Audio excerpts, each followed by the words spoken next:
तुम्हें अपने शरीर और मन को क्लेश दिया, पीड़ा पहुंचाई। मेरा यह शरीर बिक गया है। लंपट, लोभी और निंदनीय मनुष्यों ने इसे खरीद लिया है और मैं इतनी मूर्ख हूं कि इसी शरीर से धन और रति सुख चाहती हूं। मुझे धिक्कार है। यह शरीर एक घर है। इसमें हड्डियों के टेढ़े तिरछे बांस और खंबे लगे हुए हैं। चाम, रोएं और नाखूनों से यह छाया गया है। इसमें 9 दरवाजे हैं जिनसे मल निकलते ही रहते हैं। इसमें संचित संपत्ति के नाम पर केवल मल और मूत्र है। मेरे अतिरिक्त ऐसी कौन स्त्री है जो इस स्थूल शरीर को अपना प्रिय समझकर सेवन करेगी? यूं तो यह विदेहों की, जीवन मुक्तों की नगरी है, परंतु इसमें मैं ही सबसे मूर्ख और दुष्ट हूं, क्योंकि अकेली मैं ही तो आत्मदानी, अविनाशी एवं परम प्रियतम परमात्मा को छोड़कर दूसरे पुरुष की अभिलाषा करती हूं। मेरे हृदय में विराजमान प्रभु समस्त प्राणियों की हितैषी, सुहृद प्रियतम स्वामी और आत्मा है। अब मैं अपने आप को देकर इन्हें खरीद लूंगी और इनके साथ वैसे ही विहार करूंगी जैसे लक्ष्मी जी करती हैं।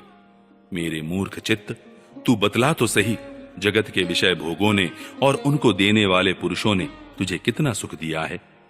अरे वे तो स्वयं ही पैदा होते और मरते रहते हैं।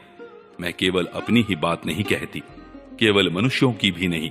क्या देवताओं ने भी भोगों के द्वारा अपनी पत्नियों को संतुष्ट किया है? वे बेचारे तो स्वयं काल के गाल में पड़े पड़े कराह रहे हैं। अवश्य ही मेरे किसी शुभ कर्म से विष्णु भगवान मुझ पर प्रसन्न है, तभी तो दुराशा से मुझे इस प्रकार वैराग्य हुआ है। अवश्य ही मेरा यह वैराग्य सुख देने वाला होगा। यदि मैं मंदभागिनी होती तो मुझे ऐसे दुख ही न उठाने पड़ते जिनसे वैराग्य होता है। मनुष्य वैराग्य के द्वारा ही घर आदि के सब बंधनों को काटकर शांति लाभ करता है। अब मैं भगवान का यह उपकार आदर पूर्वक सिर झुकाकर स्वीकार करती हूं और विषय भोगों की दुराशा छोड़कर उन्हीं जगदीश्वर की शरण ग्रहण करती हूं। अब मुझे प्रारब्ध के अनुसार जो कुछ मिल जाएगा उसी से निर्वाह कर लूंगी और बड़े संतोष तथा श्रद्धा के साथ रहूंगी। मैं अब किसी दूसरे पुरुष की ओर न ताक कर अपने हृदयेश्वर आत्मस्वरूप प्रभु के साथ ही विहार करूंगी। यह जीव संसार के कुएं में गिरा हुआ है। विषयों ने इसे अंधा बना दिया है। काल रूपी अजगर ने इसे अपने मुंह में दबा रखा है। अब भगवान को छोड़कर इसकी रक्षा करने में दूसरा कौन समर्थ है? जिस समय जीव समस्त विषयों से विरक्त हो जाता है, उस समय वह स्वयं ही अपनी रक्षा कर लेता है। इसलिए बड़ी सावधानी के साथ यह देखते रहना चाहिए कि सारा जगत काल रूपी अजगर से ग्रस्त है।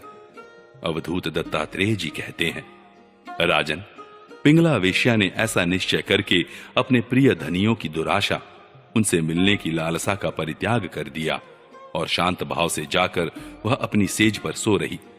सचमुच आशा ही सबसे बड़ा दुख है और निराशा ही सबसे बड़ा सुख है, क्योंकि पिंगला वेश्या ने जब पुरुष की आशा त्याग दी तभी वह सुख से सो सकी।